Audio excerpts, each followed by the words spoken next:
Well, thanks, Guy Snodgrass. It's not too often that we have two authors on DoD Reads. So, Guy Snodgrass, first, as you may know, did Holding the Line, his time with Secretary Mattis in the Pentagon, and just less than a year later. So, this guy's a prolific writer. Wrote TopGun's Top 10 Leadership Lessons from the Cockpit.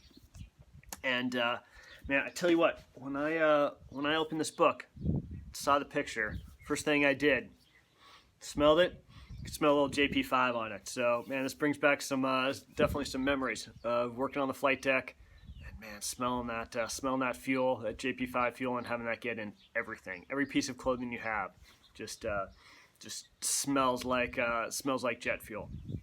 So. It's a great leadership book. Just finished it a couple days ago, and it's a good leadership 101. It's his 10 principles. It's actually got a whole lot more than that, but it's 10 chapters, and out of those 10 chapters, there's 10 main principles.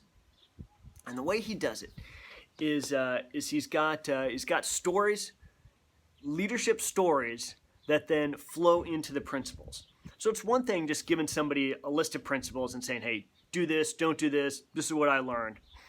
But when you've got your leadership story and how you learn that principle, especially if you learn that principle through a hard knock or a failure or an accident or learning it the hard way, then man, that story makes it just hook into you and makes when I deal with that principle or when I have a similar situation, I can be like, man, Guy Snodgrass, man, he dealt with that issue. I don't need to learn from his mistakes. I don't need to learn from his tough lessons.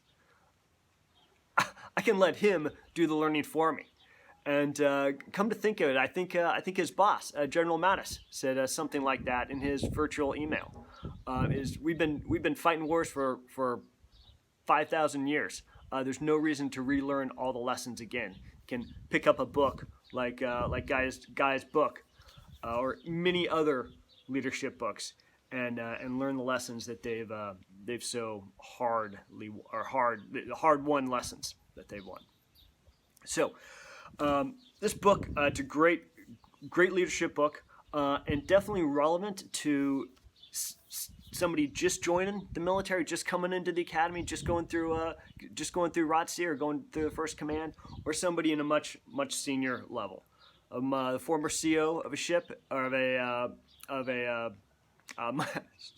former CO of a minesweeping division, and certainly got a whole lot of value out of this. One of my favorite lessons that he talks about is a lesson that he learned while he was an instructor at Top Gun. And while he was at Top Gun, one of his jobs was to instruct tactics. I think he instructed one of the tactics lessons. And in order to do this, it was a 233-page PowerPoint that basically he had to have memorized from start to finish, be able to brief it coherently, keep the audience attention, and brief this 200-page, hour-long PowerPoint on air tactics, air-to-air warfare. And after his murder board, after he briefed it the first time, man, those instructors just came down with a list of, hey, you misspelled this, got this wrong, you had to look at your slide on slide 57. And it wasn't to be mean. It wasn't because I didn't like bus. It was because the standard is the standard. The standard for Top Gun was you have your slides memorized.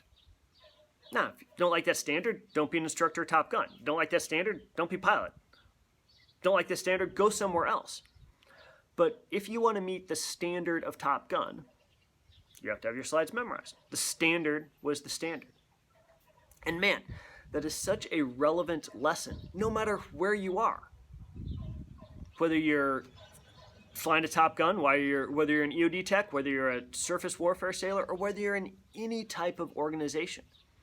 You know, my standard with my kids is they set the table and they help clean up. Like, there's no whining. If you eat a meal with me, The standard is the standard. You set the table, you help clean up, and you do it with a good attitude. And that I'm gonna start using that with my kids. Hey, standard is the standard. Does it? And they need to learn that from an early age, because when they go to school, standard is the standard. You need to show up in class on time. When they go to college, hey, the standard is the standard. You need to be able to work with your groups, and you need to be able to do whatever you have to do in college. When you work, the standard is the standard. When your boss tells you, hey, I need ABC, XYZ by this time, and don't walk in 2 days late and think it's okay. No, the standard is the standard. So great leadership lesson, and certainly one that I will be taking away from Buss's book. I really appreciate it, Guy. Hey, the other thing, I'm going to be giving these 2 books away in my newsletter, and little surprise, they're both signed. So please get your signature copy of Guy Snodgrass's TopGun's Top 10, and I'm looking forward to giving it away in my newsletter. So if you haven't signed up, sign up below, and I will include you in my monthly newsletter. And also, please leave a comment below and let me know what are you reading. All right, take care. Bye.